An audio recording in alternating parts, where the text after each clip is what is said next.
동네 마트 진열대 위에 종량제 봉투가 빼곡히 놓여있던 자리가 텅 비어 있습니다.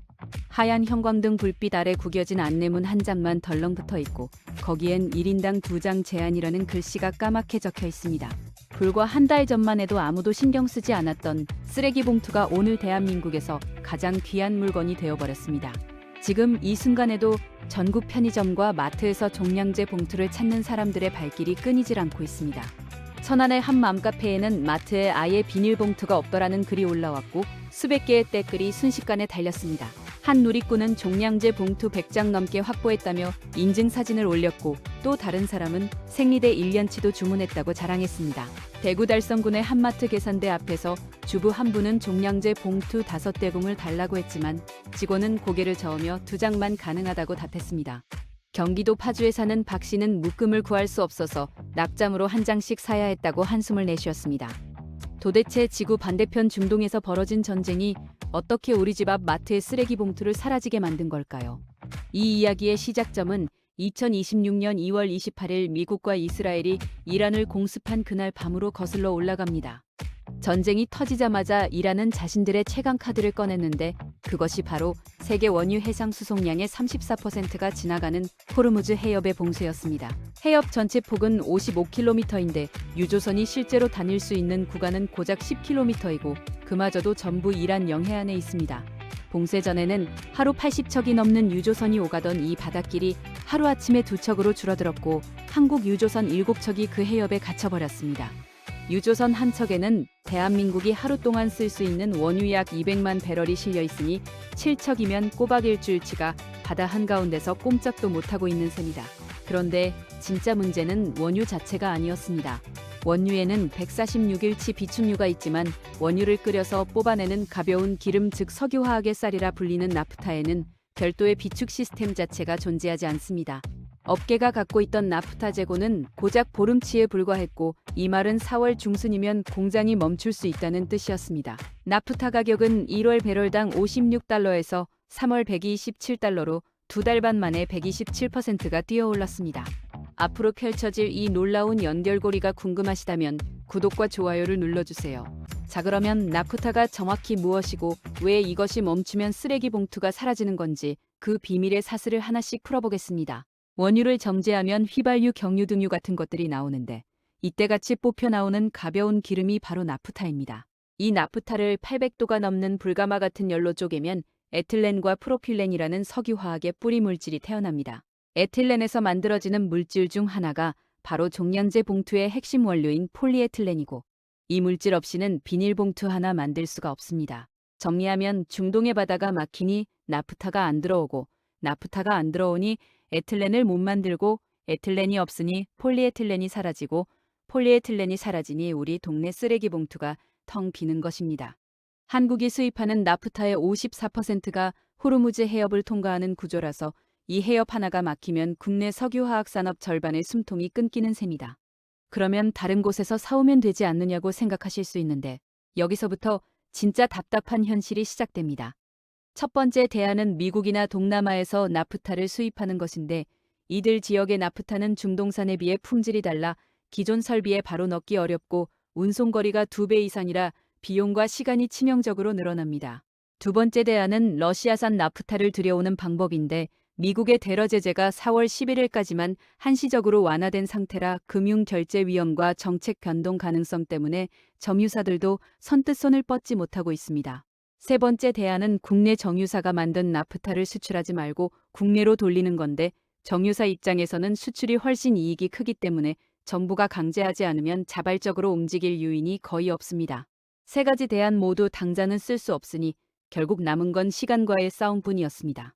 여천 석유화학단지의 한 업체가 3월 4일 우리는 더 이상 원료를 구할 수 없다는 뜻의 공급 불가항력을 선언한 것이 신호탄이었습니다. 롯데화학과 LG화학이 잇따라 공급 지연과 불가항력 가능성을 거래처에 통보했고 LG화학은 연간 에틸렌 80만 톤을 생산하는 여수이 공장의 가동 중단 검토에 들어갔습니다. 석유화학 공장의 가동률은 지난달 80%에서 3월 69%까지 곤두박질 쳤고 만들면 만들수록 손해를 보는 기이한 구조가 만들어졌습니다. 에틸렌 한 톤을 만드는 데 드는 원료값에서 팔 수 있는 가격을 빼면 마이너스 149달러라는 숫자가 나왔는데 이건 공장을 돌릴수록 돈이 증발한다는 뜻입니다. 공장이 멈추면 무엇이 사라지는지 한번 따져보면 비닐봉투만이 아닙니다. 자동차 내장재, 식품 포장 필름, 생리대 일회용 컵 세탁기, 부품 합성 섬유 옷감까지 폴리에틸렌과 에틸렌이 들어가지 않는 현대생활용품은 사실상 없다고 봐야 합니다. 충북의 식품회사와 화장품 업체들은 포장 필름과 용기 가격이 급등하자 납품 일정을 잡지 못해 발을 동동 구르고 있었습니다. 서울 중구 필동에서 20년째 포장재를 납품하는 이 사장은 비닐 공급업체들이 전쟁 핑계를 대고 재고를 쌓아두며 비싼 값에 팔려고 한다며 분통을 터뜨렸습니다. 수도권의 종량제 봉투를 납품하는 한 업체의 부사장은 20년간 업계에 있으면서 원료가 아예 안 들어온다는 경험은 처음이라며 계산기를 두드렸습니다. 그의 말에 따르면 봉투 원료인 폴리에틸렌은 톤당 130만 원대였는데 이달 들어 20만 원이 올랐고 5월부터는 최대 80만 원이 더 오른다는 통보를 받았다고 합니다. 톤당 130만 원이던 원료가 230만 원까지 튈 수 있다는 이야기인데 이러면 봉투 한 장 만드는 원가가 거의 2배 가까이 치솟는 겁니다. 하지만 종량제 봉투 가격은 지자체 조례로 정해져 있어서 원료값이 아무리 올라도 제조업체가 맘대로 가격을 올릴 수 없는 구조입니다. 서울 25개 자치구의 20m 종량제 봉투 가격은 490원으로 동일한데 조례를 바꾸지 않는 한 한 푼도 올릴 수 없으니 만들면 만들수록 적자가 쌓이는 악순환에 빠집니다. 원료는 올라가고 가격은 못 올리니 제조업체들은 샌드위치처럼 양쪽에서 눌리고 있는 겁니다. 자영업자들의 사정은 더 급박합니다. 한 자영업자 커뮤니티에는 비닐값이 오른다길래 6개월치를 주문했는데 지인은 2년치를 샀다는 글이 올라왔고 때그래는 2년치면 비닐이 변색되지 않느냐는 걱정까지 달렸습니다. 음식점 사장님들은 플라스틱 용기와 일회용 컵을 반년치 이상씩 쓸어 담았고 이 사재기가 실제 품기를 만들어내는 악순환의 고리가 이미 돌아가기 시작한 것입니다. 여기서 한 가지 짚고 넘어갈 것이 있습니다. 서울시의 종량제 봉투 재고는 실제로 4개월치가 남아있다고 서울시가 직접 발표했습니다. 정부도 전국 지자체의 종량제 봉투 재고를 긴급 전수조사하면서 당장 봉투가 바닥나는 상황은 아니라고 선을 그었습니다. 그런데 문제는 재고가 있느냐 없느냐가 아니라 사람들의 머릿속에 있는 공포가 실제 부족을 만들어낸다는 점입니다. 명지대 경제학과 김두월 교수는 사재기를 하지 않아도 된다는 믿음이 무너지면 진짜 대란이 온다며 정부가 재고량을 투명하게 공개해야 한다고 경고했습니다.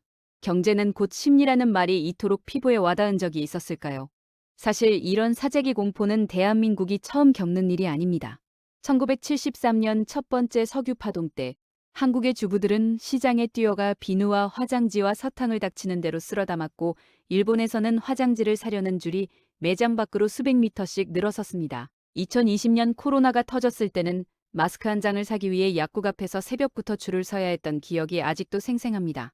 53년 전에는 화장지였고 6해 전에는 마스크였고 2026년 오늘은 쓰레기 봉투입니다. 물건은 달라졌지만 사람들의 반응은 놀라울 만큼 똑같습니다. 부족할 것 같다는 소문이 돌면 너도 나도 사러 달려가고 그 사재기가 진짜 부족을 만들어내고 진짜 부족이 더 큰 공포를 낳는 이 순환은 시대를 가리지 않습니다. 정부는 3월 18일 나프타를 경제안보 품목으로 한시 지정하고 1조 5천억 원 규모의 금융 지원을 신설했습니다. 나프타 수출을 제한하고 정유사가 만든 물량을 국내로 돌리라는 긴급 수급 조정 명령도 발동할 채비를 갖추었습니다. 산업통상부 양기욱 실장은 이 명령이 시행되면 공장 가동 중단 위기를 4월 말에서 5월까지 늦출 수 있다고 밝혔는데 뒤집어 말하면 5월 이후까지 해협이 안 열리면 답이 없다는 뜻이기도 합니다.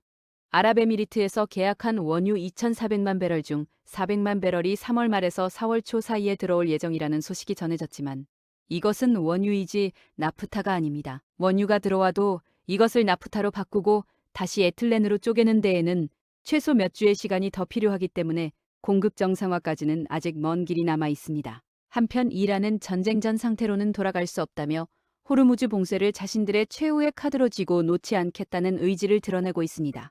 트럼프 대통령이 48시간 안에 해협을 열지 않으면 에너지 시설을 초토화하겠다고 최후 통첩을 보냈지만 이란은 적대국 선박만 빼고 일부 통행을 허용하는 식으로 버티고 있습니다.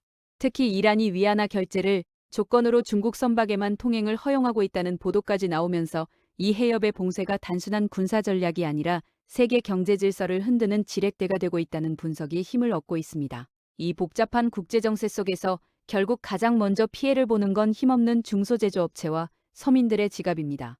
플라스틱 제조 중소기업은 원가의 80%가 원재료인데 원료값은 하루가 다르게 오르고 대기업에 납품하는 단가는 쉽게 반영이 안 되니 이 사이에서 짓눌려 버리는 것입니다. 한국플라스틱공업협동조합 연합회 최정묵 회장은 국회 간담회에 나와 전쟁 이후 톤당 20만 원 인상에 이어 공급 자체가 끊길 수 있다는 통보까지 받았다고 목소리를 높였습니다. 비닐봉투만의 문제가 아닙니다. 조선업계에서는 용접에 쓰이는 에틸렌 가스 수급에 문제가 생겼고 대형 가전의 내외장 부품 생산에도 차질이 빚어지기 시작했습니다. 이것이 바로 나프타가 산업의 쌀이라 불리는 이유인데 쌀이 없으면 밥도 떡도 과자도 못 만드는 것처럼 나프타가 없으면 현대산업 자체가 멈춰버립니다. 국제에너지기구의 분석에 따르면 호르무즈 해협 봉쇄가 지속될 경우 세계 에틸렌 공급량이 31% 감소하고 5월부터는 부르는 게 값이 될 것이라는 전망까지 나왔습니다. 역설적이게도 에틸렌 가격이 52주 최고치를 찍으며 한 주 만에 70% 넘게 급등하자 석유화학 업계에서는 이 위기가 오히려 업황 반등의 기회가 될 수 있다는 계산도 나오고 있습니다. 만들 수만 있으면 큰 돈을 벌 수 있는데 정작 만들 원료가 없으니 이것이야말로 물 앞에 두고 목말라 죽는 격입니다. 자, 그러면 역사를 돌아보며 이런 에너지 패러다임 전환기에 준비하지 못한 자들이 어떤 결말을 맞았는지 살펴보겠습니다.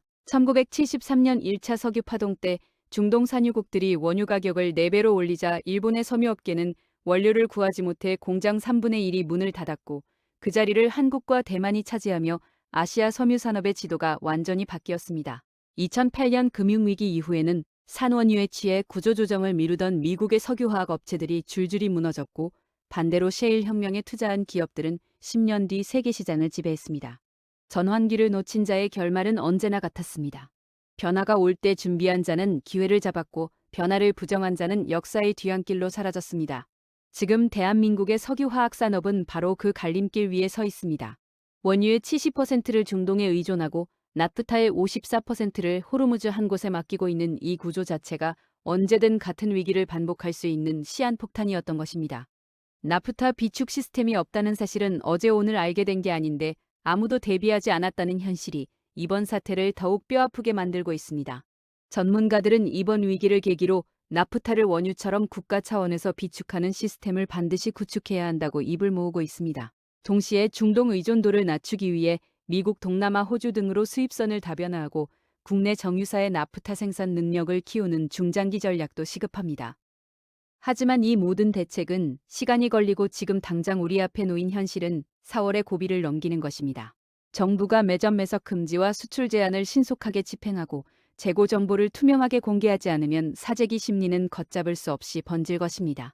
이 부사장의 말이 가슴에 남습니다. 시민들이 최소 수량만 사주셔야 이 고비를 넘길 수 있습니다. 제발 사재기가 붙으면 진짜 대란이 옵니다. 쓰레기 봉투 한 장에 담긴 것은 비닐만이 아닙니다. 지구 반대편 전쟁의 포화와 좁기 좁은 해협의 봉쇄와 800도 불가마 속 화학 반응과 중소기업 사장님의 한숨과 새벽마트 앞에 선 주부의 불안이 모두 그 얇은 봉투 한 장 안에 들어 있습니다. 우리는 이 위기에서 무엇을 배워야 할까요? 한 나라의 생활이 얼마나 촘촘하게 세계와 연결되어 있는지, 그리고 그 연결고리 중 단 하나가 끊어졌을 때 일상이 얼마나 쉽게 무너질 수 있는지를 이 쓰레기 봉투 한 장이 적나라하게 보여주고 있습니다. 4월의 고비가 지나고 언젠가 해협이 다시 열리더라도 이 교훈만큼은 절대 잊지 말아야 합니다. 오늘 영상이 도움이 되셨다면 구독과 좋아요 부탁드리고 여러분의 생각을 댓글로 남겨주세요.